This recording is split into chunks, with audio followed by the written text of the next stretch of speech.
Ouais, les gars, j'espère que vous allez bien. Nouvelle vidéo sur la chaîne Réaction. Petite vidéo de Sarkis, j'ai pas envie d'écorcher son prénom, qui fait des vidéos sur YouTube. Et franchement, j'aime beaucoup ses vidéos. Je m'inspire de lui-même de ses vidéos pour faire mes vidéos sur ma chaîne pro Timeline Cut. Et franchement, j'aime beaucoup son contenu. Pourquoi les créateurs US sont 10 fois meilleurs que nous? Let's get it. Les créateurs US ont toujours un temps d'avance sur nous. Pourquoi est-ce que c'est toujours eux qui lancent les tendances et nous qui les suivons? Comment ça se fait que eux, ils aient des Alex Hormozy, des Casey? Ils ont pas la même mentalité que nous Françaises. C'est un fait, hein.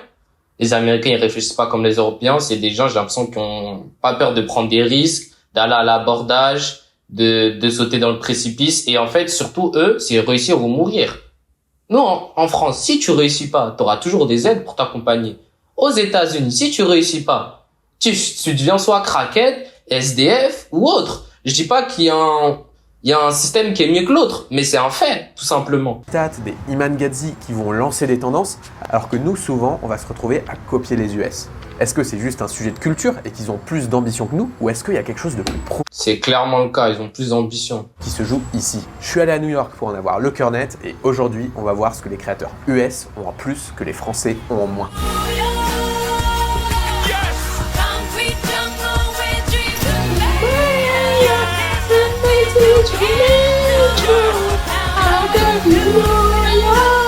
Le premier soir en arrivant à New York, je suis allé dans un restaurant de burgers et leur slogan c'était « Nobody beats our meat ». Sous-entendu, notre viande est la meilleure du monde. Alors soit par chance, je suis entré dans le meilleur restaurant de burgers de toute la Terre. Faut être un gagnant, faut être un winner, faut être un winner. Y a pas de soit t'es un winner, soit t'es un perdant. Il faut te mettre ça dans ton esprit. Attention, faut être humble, faut respecter les autres, mais faut que dans ta tête, tu sois déjà le meilleur. C'est important. Et je pense qu'il va le dire. Soit il y a quelque chose d'autre qui se joue ici. Les Américains sont persuadés d'être les meilleurs et ils ont aucun mal à l'exprimer. Là où en France, on va plutôt avoir une culture de l'humilité et où ça va être assez mal vu de dire ce genre de truc. Et ça peut paraître tout con dit comme ça. Les gars, changez votre état d'esprit. Dites-vous dans votre tête, vous êtes le meilleur. Mais attention, quand je dis ça, il ne faut pas être... Même s'il faut un minimum d'arrogance, mais il faut pas que ça soit de l'arrogance déplacée. Et il faut pas que ça soit du manque de respect envers autrui. Mais vous devez vous dire dans la tête que vous êtes le meilleur. Mais en fait, il y a quelque chose d'assez profond qui se joue ici. Pour mettre un peu de contexte, moi j'avais eu la chance pendant mes études d'être admis à Centrale Supélec, qui est une des écoles d'ingénieurs les mieux classées de France. Et donc j'ai eu accès aux meilleurs chercheurs de France et aussi aux meilleurs étudiants qui venaient du monde entier pour étudier ici. Moi j'ai réussi à me faufiler là-dedans et en fait je me suis aperçu que plus les chercheurs étaient excellents, plus les étudiants étaient excellents, plus ils avaient généralement du mal à vulgariser leurs propos et moins ils allaient oser exprimer qu'ils étaient bons. C'est pas un hasard, ça a été théorisé dans un modèle, l'effet Dunning-Kruger, qui explique que quand on débute l'apprentissage d'un sujet, on a toujours une illusion de compétence. Donc quand on débute, on a l'impression d'avoir tout craqué, d'être un génie. Par contre, sur ça, j'avoue qu'il a raison. Parce que là, du coup, ça fait 6 ans que je fais du montage vidéo et j'ai pas l'impression d'être vraiment bon. Pourtant aussi, je suis bon, hein. Mais je me dis qu'il y a tellement de choses que j'ai envie d'apprendre, d'améliorer. Le motion, la 3D, le storytelling, mon écriture de montage, le marketing. Je me dis qu'il y a tellement de choses que je maîtrise pas encore. Et franchement, c'est totalement vrai ce qu'il est en train de dire. Pas de mal à le communiquer. Et plus on creuse le sujet, plus on découvre tout ce qu'on ne sait pas et plus on devient humble. Donc on pourrait être tenté de se dire, bah ok, les Américains, c'est juste des gens qui flexent et nous, on est humble, c'est cool. Mais le problème que peut amener cette manière de penser, c'est que ça incite nos meilleurs experts, nos meilleurs entrepreneurs à ne pas prendre la parole parce qu'ils ont tout à y perdre et rien à y gagner. Heureusement, même si on n'a pas cette culture de penser qu'on est les meilleurs comme aux US, on peut quand même prendre la parole et ça se travaille grâce au storytelling. Le storytelling, c'est un peu comme une seconde nature chez les créateurs US et s'il y a bien une personne qui l'incarne à merveille, c'est Casey Neistat. En fait, faut se dire, les gars, que qu'est-ce que nous, on aime? Qu'est-ce que l'être humain, il aime? Il aime voir ou écouter. Qu'est-ce que nous, on aimait quand on était petits? Les films, les histoires. Et bah ça, il faut le retransmettre. Il faut le retranscrire dans votre personal branding, sur votre communication, sur les réseaux sociaux. Les gens, ils adorent les histoires. Donc, expliquez des moments durs de votre période, les meilleurs moments. Si vous pouvez les filmer, que les gens ils peuvent le voir en réalité, c'est ce qui va permettre aux gens de s'attacher à vous, à votre personne. Entrepreneur américain qui est passé de 1 à 10 millions d'abonnés sur sa chaîne YouTube en seulement 18 mois en devenant un maître du storytelling dans toutes ses vidéos. Et leurs histoires, elles vont généralement toutes prendre la même forme. Ça va d'abord être un hook qui pose un conflit, ensuite une période de tension et enfin la résolution du conflit. Et ils vont utiliser des histoires à chaque fois qu'ils ont envie de passer leur point. Et ça, en fait, ça va pas se passer que dans leurs vidéos, mais ça va aussi se passer par exemple dans leurs événements, dans leurs produits, dans leurs livres. Par exemple, quand Alex Hormozy avait dévoilé son livre 100 Million Dollar Leads en live, il avait fait un live pour teaser le contenu du livre qui était parsemé de storytelling. À un moment donné, il voulait parler de prospection et au lieu de juste donner ses méthodes de prospection, il avait expliqué que son entreprise avait failli péricliter parce qu'ils avaient perdu la moitié de leurs clients et qu'ils avaient mis en place un système de prospection et que ça avait sauvé leur boîte. Et j'en parlais justement avec un camarade de Mastermind qui revenait des US où il avait rencontré Tai Lopez, qui est donc une légende du marketing en ligne. Et ce qui l'avait frappé, c'est que même dans les petits small talk de 30 secondes, le mec utilisait des anecdotes encore et encore. Donc c'est vraiment ancré dans leur culture.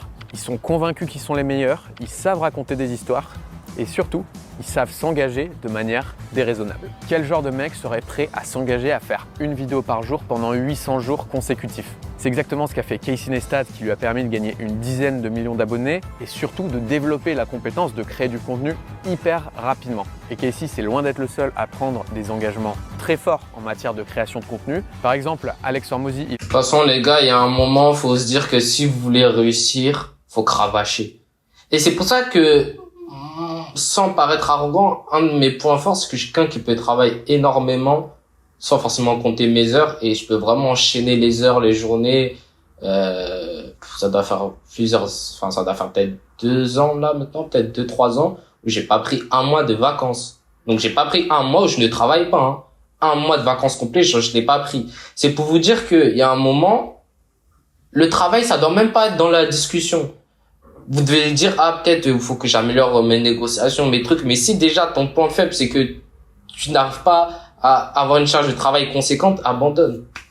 Franchement, je suis désolé, mais abandonne. Ou soit, je sais pas peut-être qu'il y a d'autres types de moyens de faire de l'argent sans être un gros bosseur. Peut-être ça existe, hein. Moi, je sais pas.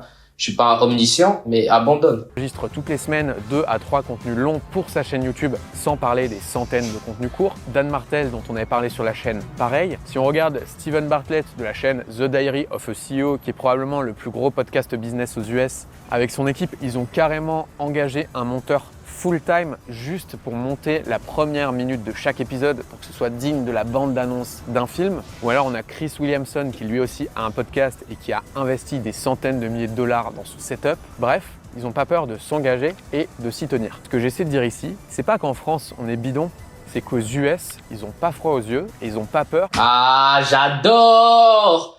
Vous entendez le bruit de fond là, Dragon Ball Z? Ah, je kiffe de fou!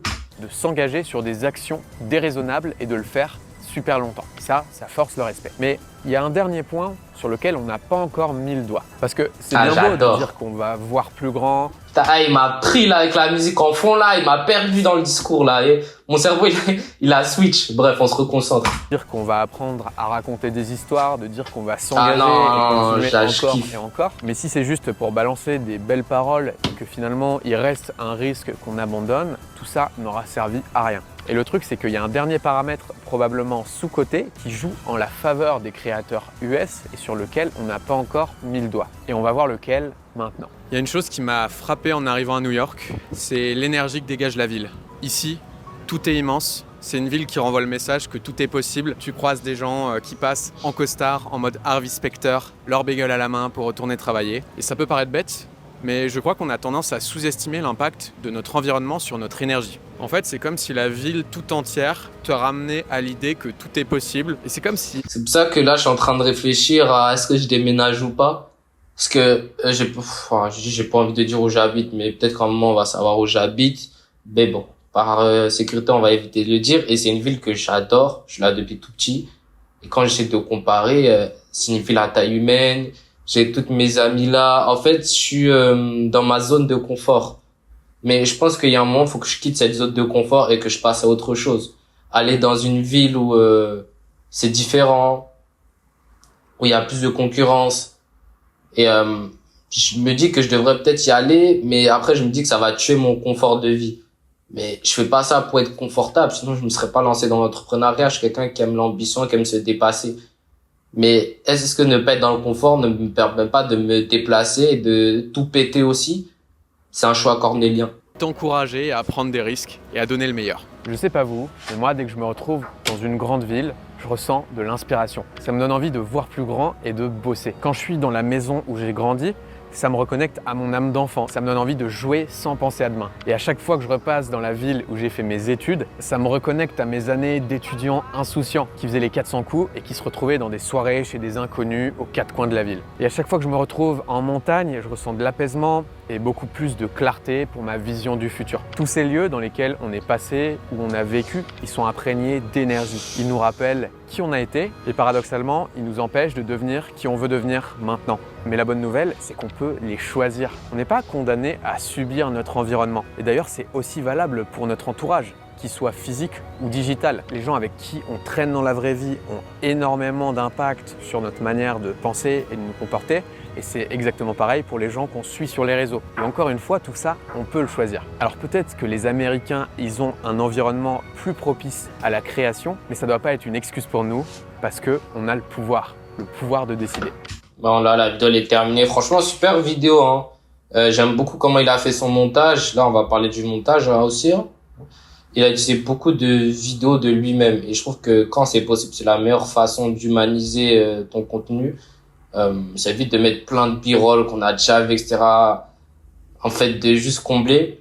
Mais ce qu'il a fait pour combler, mettre des images de films, etc. pertinents.